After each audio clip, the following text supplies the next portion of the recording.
할렐루야. 이 시간도 하나님께서 여러분을 위하여 예비하신 그 은혜가 여러분의 심령 가운데에 충만하게 채워지시기를 주의 이름으로 축원합니다. 오늘은 우리 김성희 장로님께서 기도 중에도 말씀해 주셨듯이 우리 교회의 2016년도 모든 회개와 사역이 마무리되는 마지막 주일입니다. 아직 12월 한 달 달력에는 그렇게 남아있지만 교회력으로는 오늘이 한 해의 마지막 주일입니다. 그래서 오늘 기관들마다 좀 바쁘죠. 여러 가지 제출해야 될 것들도 많고 이번 주에 감사도 있고 또 오늘 연말 당회로 내년에 또 여러 가지 중요한 사항들을 또 논의하고 여러 가지 행정적으로 바쁜 시기를 지나고 있습니다. 그런데 늘 이맘때가 되면 우리는 두 가지 마음이 우리 마음속에 자리 잡게 되는 것을 느끼게 됩니다. 하나는 지난 1년 동안 우리가 해왔던 일들 가운데서 좀 아쉽고 후회되는 마음, 좀 더 잘할 걸. 네, 감사합니다. 이렇게 아멘으로 화답을 해주시니까 뭔가 내가 좀 더 열심히 했었어야 되는데, 그런 마음들 있고, 그런 마음들과 함께 또 드는 마음들은 그래도 좀 아쉬움이 있지만 오늘 성령 충만합니다. 내년에 대한 소망과 기대가 또 있는 거죠. 그래서 이 두 가지 마음이 사실은 우리 마음 속에 복합적으로 자리 잡게 됩니다. 그런데 이 아쉬움과 후회의 마음 그리고 또 기대와 소망의 마음이 사실 반대되는 것 같지만 이것이 결코 다르지 않습니다. 하나로 연결되어 있습니다. 왜냐하면 후회가 있어야, 후회됨이 있어야 반성할 수 있는 거죠.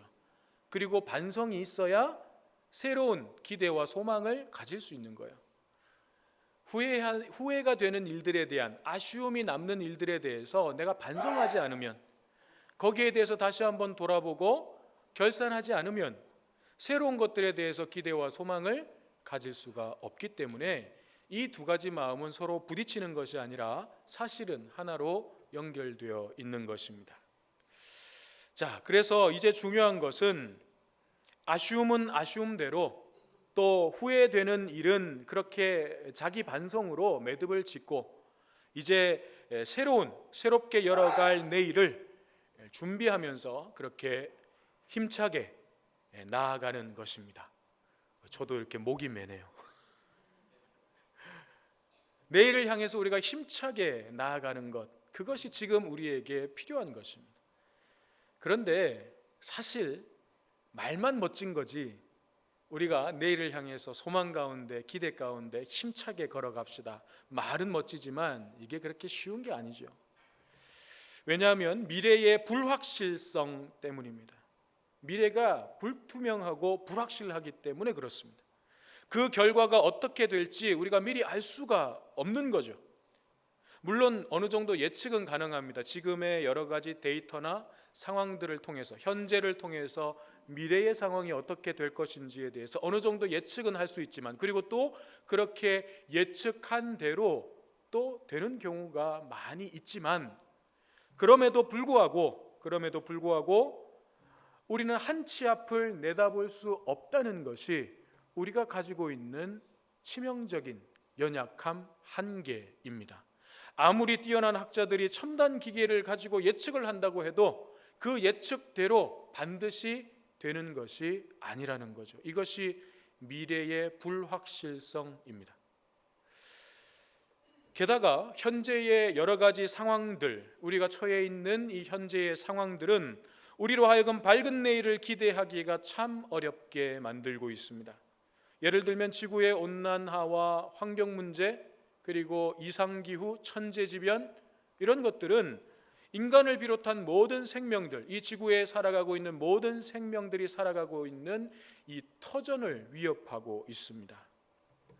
또 경제 위기와 극심한 빈부격차는 계속해서 심화되어 가고 있습니다.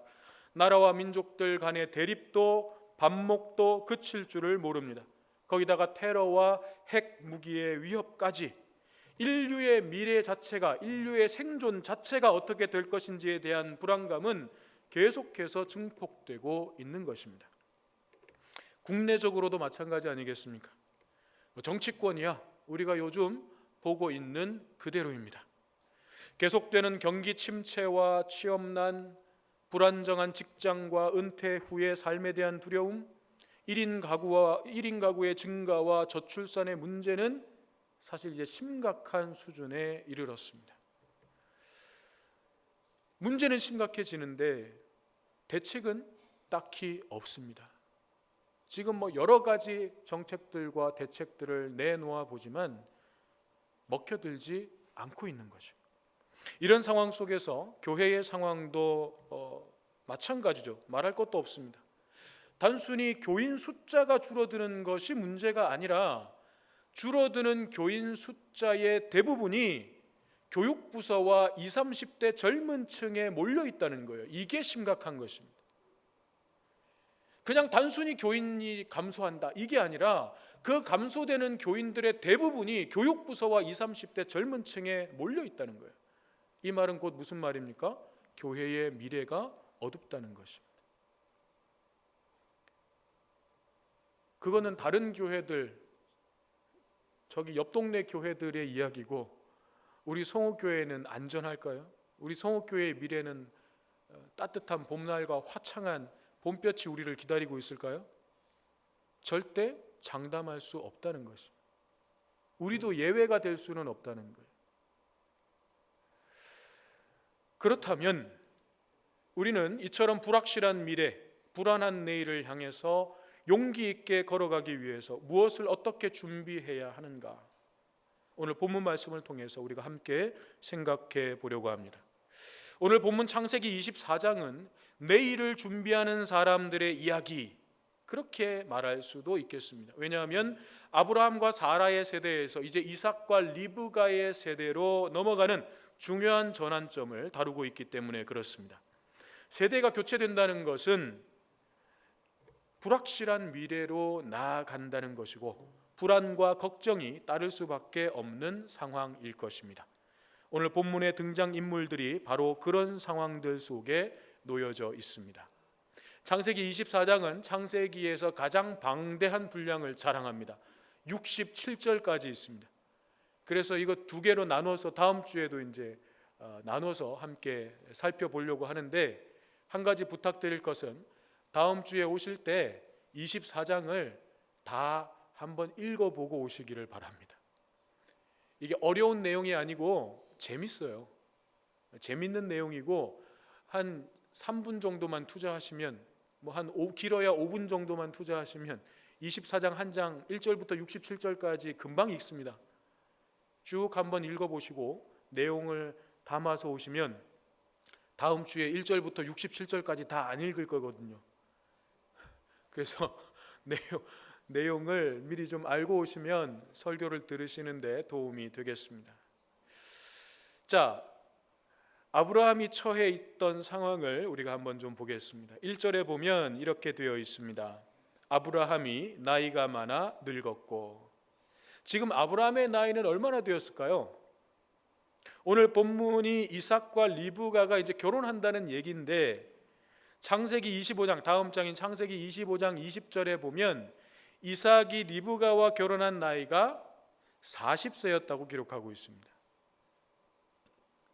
당시의 시대를 생각하면 상당히 늦은 나이죠. 지금 혹시 자녀의 늦은 결혼 때문에 걱정하시는 분들이 계시다면 좀 위로를 얻으시기를 바랍니다. 이삭도 40살에 결혼했습니다. 아브라함과 이삭의 나이 차가 몇 살이죠? 100살 차이 나잖아요. 그러면 아브라함은 140살. 아브라함이 상처한 지, 그러니까 사라가 죽은 때가 몇 살일까요? 사라가 127세에 죽었고 사라와 아브라함이 10살 차이잖아요. 그러니까 사라가 죽었을 때 아브라함은 137세. 그러니까 아내를 여의고 3년 후 140세였고 이삭은 40세가 되던 해에 이제 이 이삭의 결혼이 추진되고 있는 것입니다. 자, 그런데 우리말로는 그냥 나이가 많아서 늙었다, 다시 말해 세월이 흘렀고 아브라함도 그 세월만큼 나이가 많아졌다, 그렇게 되어 있지만 히브리어 원문의 의미를 직역하면 이렇게 됩니다. 아브라함이 그 많은 날들 속으로 들어갔다. 그 많은 날들 속으로 들어갔다, 그렇게 표현하고 있습니다. 여기서 우리는 내일을 준비함에 있어서 매우 귀중한 의미를 하나 깨닫게 됩니다. 우리는 흔히 시간이 흘러갔다, 그렇게 표현을 합니다. 1년의 시간이 흘러가서 내가 한 살 더 먹었다. 20년의 세월이 흘러서 내가 이제 나이가 많아졌다. 그러니까 세월이 흘러갔다, 그렇게 표현을 합니다. 그런데 이런 표현에서는 우리 자신이 시간에 대해서, 그 시간이라는 것에 대해서 매우 수동적으로 표현됩니다. 그러니까 나는 가만히 있었고 그냥 세월이 흘러간 거예요. 그래서 그 시간, 그 세월에 대해서 내가 뭔가 적극적으로 할 수 있는 것이 없다는 느낌이 들어요. 그런데 세월이 흘러가는 것이 아니라 내가 그 많은 날들 속으로 매일매일 들어간다라고 생각하면 우리 자신이 능동적인 존재가 되는 것입니다. 그래서 그 세월을 내 의지대로 사용한다는 느낌을 받게 돼요. 똑같은 날이지만 그 하루를 무의미한 날로 그렇게 버릴 수도 있고 내게 의미 있는 날들로 만들어갈 수도 있다는 거죠. 아브라함은 140년의 그 날들 속으로 들어갔습니다.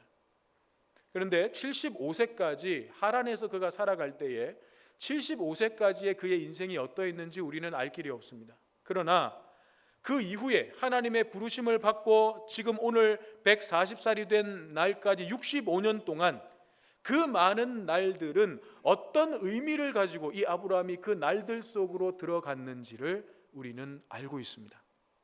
그는 하나님의 약속의 말씀을 붙잡고 하나님과의 교제 속에서 그 날들 안으로 들어갔습니다. 그랬더니 그렇게 아브라함이 그 날들 속으로 들어갔더니 아브라함도 처음에는 불확실한 미래였고 불안한 내일이었습니다. 그도 당장 자기 앞에 다가올 내일이 두려웠어요. 그래서 아내를 자기 방패막이로 삼으려고 했던 적이 2번이나 있지 않았습니까? 그런데 아브라함이 하나님의 그 약속의 말씀이라고 하는 안경을 끼고 그 렌즈를 통해서 내일을 보았더니 그의 내일, 그의 미래는 점점 분명하고 뚜렷하고 선명하게 보이기 시작했다는 것입니다. 심지어 아브라함에게는 400년 뒤의 일까지 지금 내 눈앞에서 보는 것처럼 그렇게 선명하게 보여졌습니다. 그래서 그는 400년 이후의 후손들을 위해서도 준비를 해둘 수 있었습니다. 아브라함에게 미래는 400년 후의 일도 하나님의 약속의 말씀을 통해서 보니까 지금 내 눈앞에 선명하게 보는 것처럼 볼 수 있었다는 것입니다. 아브라함은 불확실하고 불안한 내일을 향해서 나아가는 우리에게 먼저 하나님의 말씀을 붙잡고 하나님과의 교제 속으로 그 날들 속으로 들어가라고 알려주고 있습니다. 또 1절은 이어서 이렇게 말씀합니다. 여호와께서 그에게 범사에 복을 주셨더라. 하나님께서 모든 일에 복을 주셨다는 거예요. 여기서 복을 주셨다라고 하는 것은 안정을 누리게 하셨다, 그런 의미입니다. 아브라함의 삶이 이제 안정을 누리게 하셨다, 그런 의미입니다.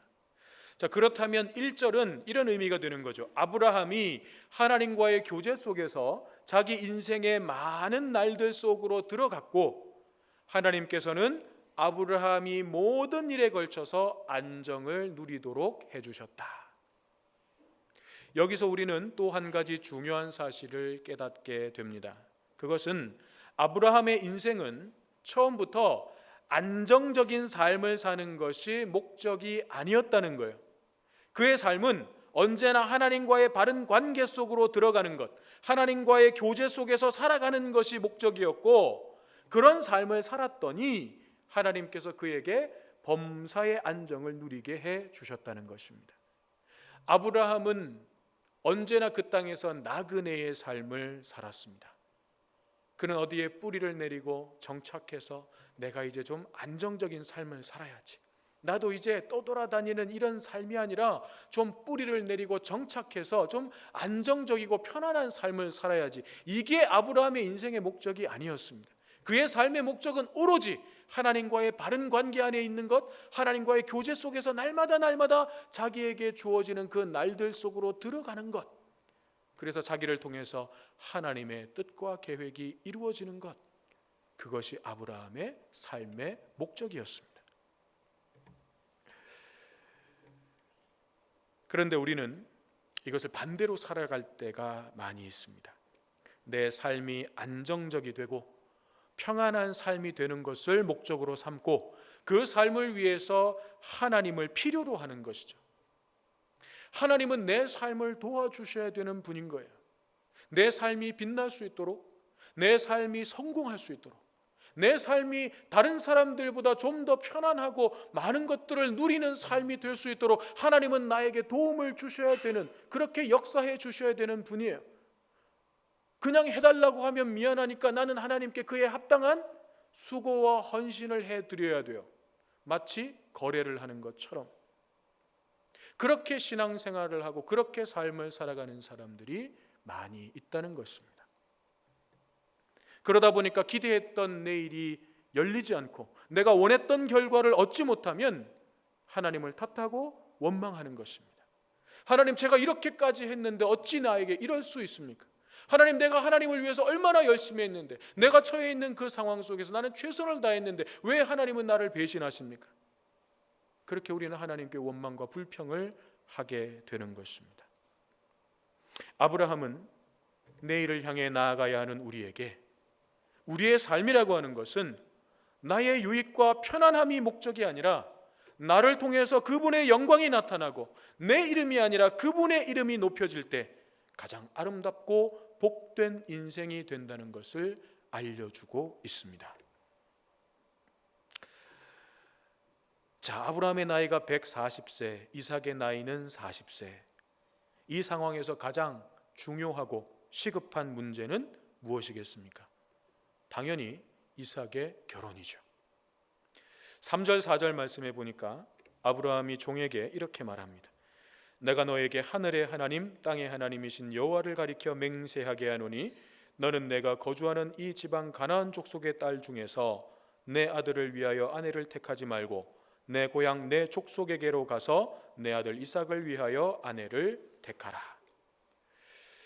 이삭이 40세가 되도록, 마흔이 되도록 미혼이었다는 것이 결혼을 안 한 건지 못한 건지 확인할 길은 없습니다. 그리고 아브라함도 왜 좀 사라 생전에 이렇게 좀 이삭의 결혼을 추진하고 좀 장가를 보내지 왜 이때까지 그냥 뒀을까 하는 그런 궁금증도 생깁니다. 당시의 나이로서 40살은 늦어도 너무 늦은 나이죠.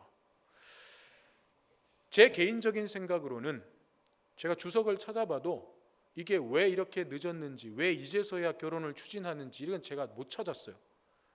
근데 제가 이 말씀을 계속 묵상하면서 그냥 제 생각입니다. 이건 무슨 설도 아니고 그냥 제 생각이에요.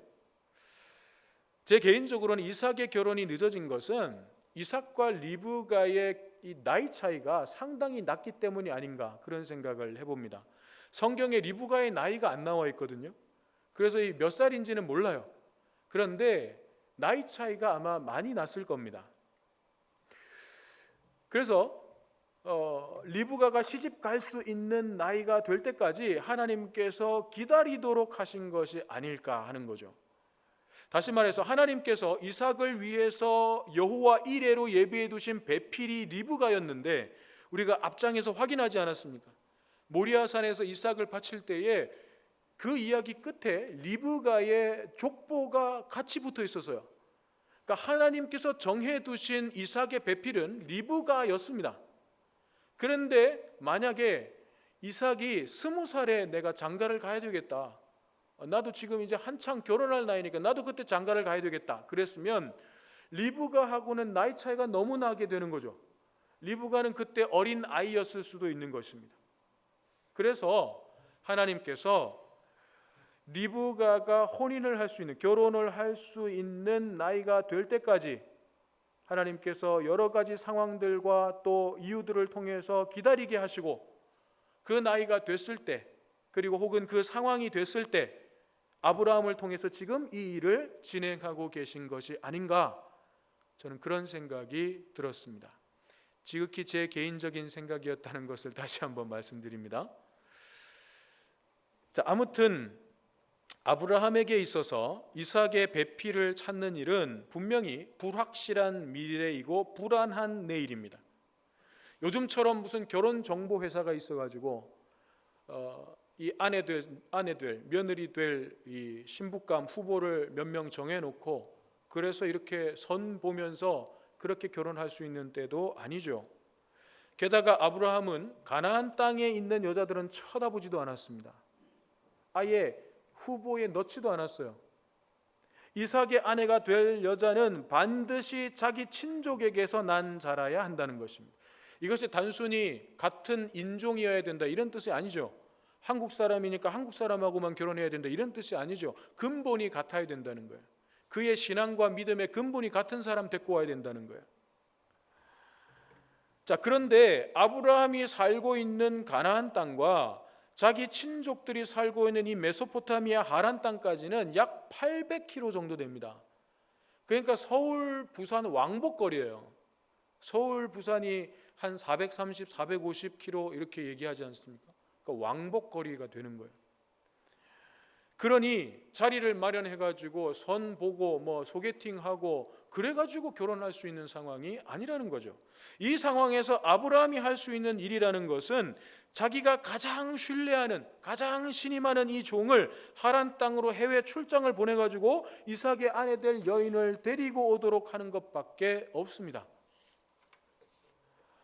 이건 정말 불확실한 미래, 불안한 내일이고 정말 엄청난 모험 아닙니까? 자기 눈으로 직접 만나보는 것도 아니고 가나안 땅까지, 그 하란 땅에서 가나안 땅까지 따라올 여자가 있을지도 모르는 일이고, 혹시 있다고 해도 종이 어떤 여자를 데리고 올 줄 알고 도대체 이런 모험을 한단 말입니까? 데리고 왔는데 마음에 안 들면 어떻게 해요? 너는 기껏 보내놨더니 어디서 저런 여자를 구해와서, 자기 마음에 안 들면 어떻게 해요? 그냥 돌려보내요? 자기는 마음에 들었어요. 그런데 이삭이 보더니 제 타입 아니에요? 이러면 어떡할 거예요? 제 스타일 아니에요? 이러면 어떻게 할 거예요? 결혼해서 살아야 될 사람은 이삭인데. 난감한 거죠. 난감한 거죠. 아무리 생각해도 이건 좀 너무 무모하다는 생각이 듭니다. 그래서였는지 아브라함의 명을 받은 종도 염려가 돼서, 주인님 혹시 여자가 안 따라오려고 하면 어떻게 할까요? 제가 다시 와서 이삭 도련님을 데리고 그 땅으로 직접 갈까요? 그렇게 묻습니다. 그래서 아브라함이 절대로 그렇게 해서는 안 된다. 절대 그렇게 하지 마라. 만약에 안 따라온다고 하면 그냥 와라. 그냥 와라.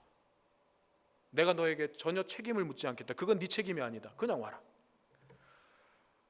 이건 또 도대체 무슨 대책 없는 말입니까? 아니, 그 사람 구하러 지금 종을 보낼 때에 들이는 시간이 얼마며 거기에 들이는 이 돈이 얼마입니까? 거기 들어가는 돈이 얼마예요? 그런데 기껏 그 먼 거리를 그 시간 할애해가지고 그 물질 쏟아가지고 가가지고는 못 구했으면 그냥 오라고요? 아니죠. 어떻게 해서든지 한 명이라도 구해와야죠. 내가 들인 시간과 내가 들인 돈이 얼마인데 그냥 돌아와요? 너 그런 생각하지 말고 무조건 구해와. 무조건 구해와. 그렇게 돼야 되는 거잖아요. 그런데 안 따라오겠다 그러면 냅둬. 이게 무슨 대책 없는 얘기예요. 그런데 아브라함은 이렇게 대책 없이 결정할 수 있었던 이유가 있었습니다. 7절에 보면 아브라함이 이렇게 말합니다. 하늘의 하나님 여호와께서 나를 내 아버지의 집과 내 고향 땅에서 떠나게 하시고 내게 말씀하시며 내게 맹세하여 이르시기를 이 땅을 내 씨에게 주리라 하셨으니 그가 그 사자를 너보다 앞서 보내실지라 내가 거기서 내 아들을 위하여 아내를 택할지니라. 아멘. 무슨 말이에요? 아브라함의 자신감은 근거 없는 자신감, 젊은 사람들 말로는 근자감이라고 합니다. 근거 없는 자신감. 근거 없는 자신감이 아니었어요. 믿는 구석이 있었어요. 하나님께서 이 땅을 내 씨에게 주시겠다고 맹세하며 약속하셨고, 그래서 하나님께서는 반드시 그 맹세를 지키시기 위해서 하나님의 사자를 너보다 앞서 그곳에 보내셔서 역사하실 것이다. 그러니 너는 걱정하지 말고 가서 택해서 와라. 이게 아브라함의 자신감의 근거였습니다. 아브라함은 하나님께서 언제나 나보다 앞서 가시며 모든 것을 예비해 두시는 하나님이심을 어디서? 모리아산에서 확실하게 경험했습니다. 이것이 아브라함이 무모하다 싶을 정도로 자신감을 가질 수 있는 이유였습니다. 아브라함은 불확실하고 불안한 내일을 향해서 나아가야 하는 우리에게 하나님께서는 우리보다 앞서 행하시며 우리의 삶의 모든 것을 예비해 두고 계신다는 것을 알려주고 있습니다. 성 어거스틴은 이렇게 말했습니다. 하나님을 사랑하라. 그리고 당신 마음대로 하라. 우리 교단의 큰 어른이신 장공 김재준 목사님은 이렇게 말씀하셨어요. 하나님만 믿으라. 그리고 모험하라. 하나님만 믿고 모험하라. 창세기 24장을 보면 아브라함만이 아니라 하란으로 떠나야 하는 아브라함의 종, 얼굴도 모르는 남자와 먼 이국 땅에서 결혼을 선택하는 리브가, 딸을 그 먼 곳으로 떠나보내는 리브가의 가족들, 아브라함의 종이 데리고 온 여자와 결혼을 해야 되는 이삭까지, 이들의 모든 상황은 불확실한 미래, 불안한 내일에 직면해 있었습니다. 그 앞에 서 있었습니다. 이들에게도 나름의 염려와 두려움이 왜 없었겠습니까? 그러나 염려와 두려움이 내일을 향해 발을 내딛는 그들의 발걸음을 막지는 못했습니다. 이들의 공통점은 하나님을 믿는 믿음을 가지고 그 불확실한 미래로 적극적으로 걸어 들어갔다는 것입니다. 불확실한 미래와 불안한 내일을 바라보면서 우리는 각자 나름대로 열심히 준비하며 살아가고 있습니다. 하지만 신앙인으로서 우리의 고백은 우리의 노력과 우리의 공로가 아름다운 미래, 우리의 밝은 내일을 보장하지는 않는다는 것입니다. 그것이 우리의 믿음의 고백이에요. 이 영역이 바로 믿음이 필요한 부분입니다. 이제 이삭과 리브가의 시대가 열리게 될 것입니다. 미래는 하나님의 손에 있고 하나님이 인도하실 것이라는 믿음이야말로 그 낯선 미래, 불확실한 미래, 불안한 내일로 나아가는 가장 확실한 준비인 것입니다. 불확실한 우리의 미래이지만, 불안한 우리의 내일이지만, 나보다 앞서 행하시며 예비하시는 하나님만 믿고 용기 있게 걸어가므로 우리의 삶이 날마다 하나님과 교제하는 날들 속으로 들어가고 그 날들이 쌓이고 쌓여서 하나님의 영광을 드러내는 복된 삶이 되시기를 주님의 이름으로 축원합니다.